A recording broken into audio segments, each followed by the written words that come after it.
Sveicināti, darbie draugi! Šodien tāds bišķi emocionāls video ir parādījušies pāris rullīši vienā dienā par cilvēku, kur ir apģērbušies ar tādām zīmīgām, dzeltenām, spīdīgām, atstarošām vestēm un uzrakstu policija rīcību darbībām pret mūsu līdzcilvēkiem. Un, protams, šīs darbības ir brutālas, nežēlīgas. Šīs darbības ir necilvēciskas. Vienu vārdu sakot, tas ir vienkārši bandītisms un piekaušana, sadisms.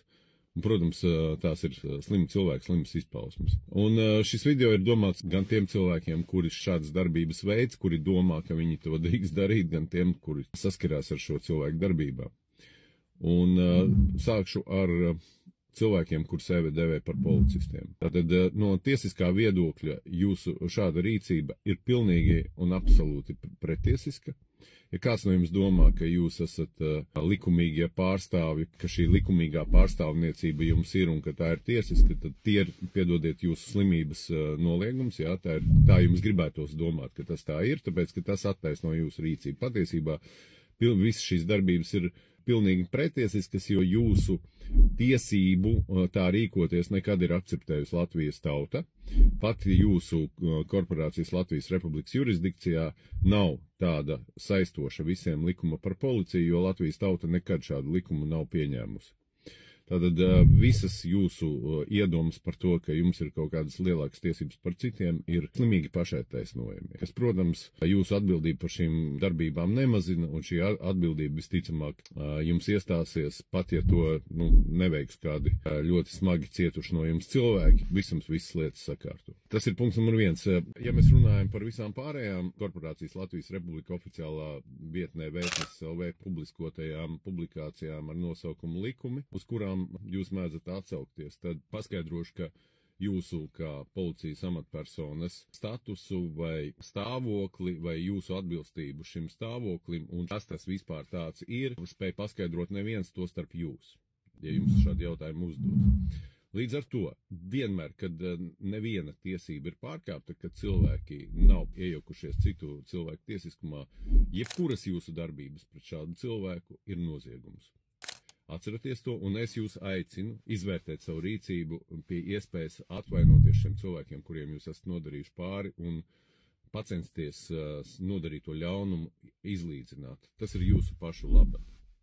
Tiem cilvēkiem, kuri mani klausās un kuri mēdz ciest no šādas te likumīgo bandītu darbības, es aicinu pievērst uzmanību tam, ko es iepriekš teicu, šiem faktiem, un atteikties pakļauties pretiesiskām darbībām, atteikties piedalīties pretiesiskās darbībās. Pat ja jūs tur sit, aiztur, vienalga atteikties piedalīties. Tas ir vienīgais, ko var darīt.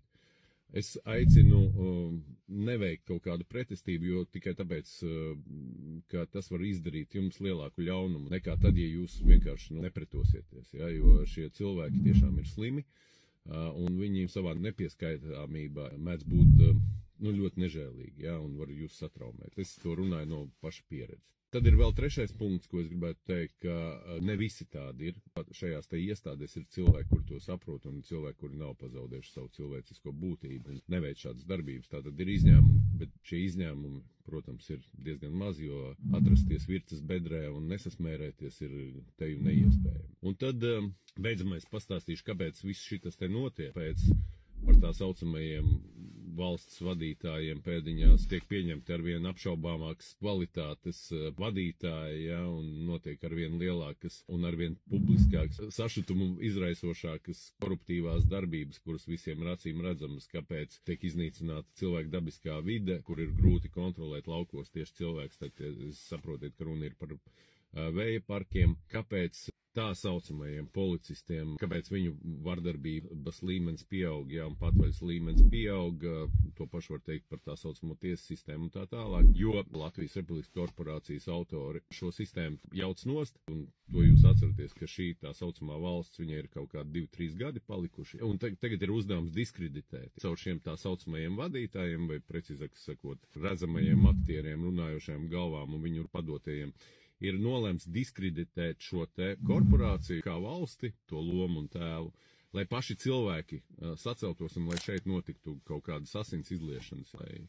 notiktu kaut kāda tāda konflikta, lai paši demontētu. Tādā veidā viens otru vēl iznīcinot, ja, panākot ideju pēc iespējas mazāk šeit atstāt cilvēkus.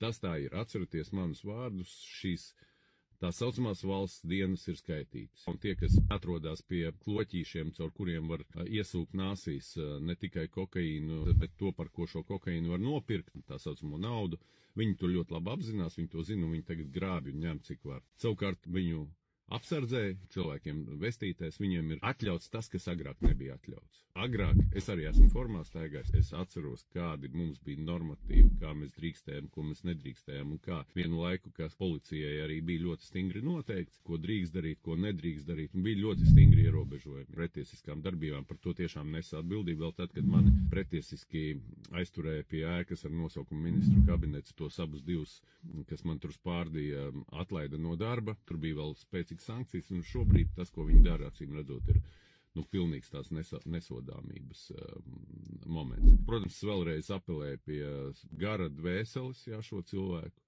kuri domā, ka viņi ir, kā man viens no viņiem atbildēja, jā, bet tas ir mans darbs. Draugi mīļie, ja tas ir tavs darbs, tajos algotas slepkavu arī ir darbs tikai, tad tas arī ir ok. Un ar ko jūs atšķirties no algotiem, slepkavām, algotiem, bandītiem. Tagad tas nav arguments. Un es aicinu izkāpt visus no šīs te spēles ar nosaukumu Grimstošā Latvijas Republika un izvērtēt mūsu pieredzi šajā te spēlē. Tas līdz kādai situācijai mēs esam nonākuši un attīrīties no šiem visiem smagajiem notikumiem, veidojot pavisam citādu, cilvēcisku, jaunu sabiedrību, kura balstās uz garīgiem un dvēseliskiem principiem, uz mīlestību, nevis uz varu vienam pār otru. Paldies, ka skatāties, pateicos, ka dalāties un līdz nākamajai reizei.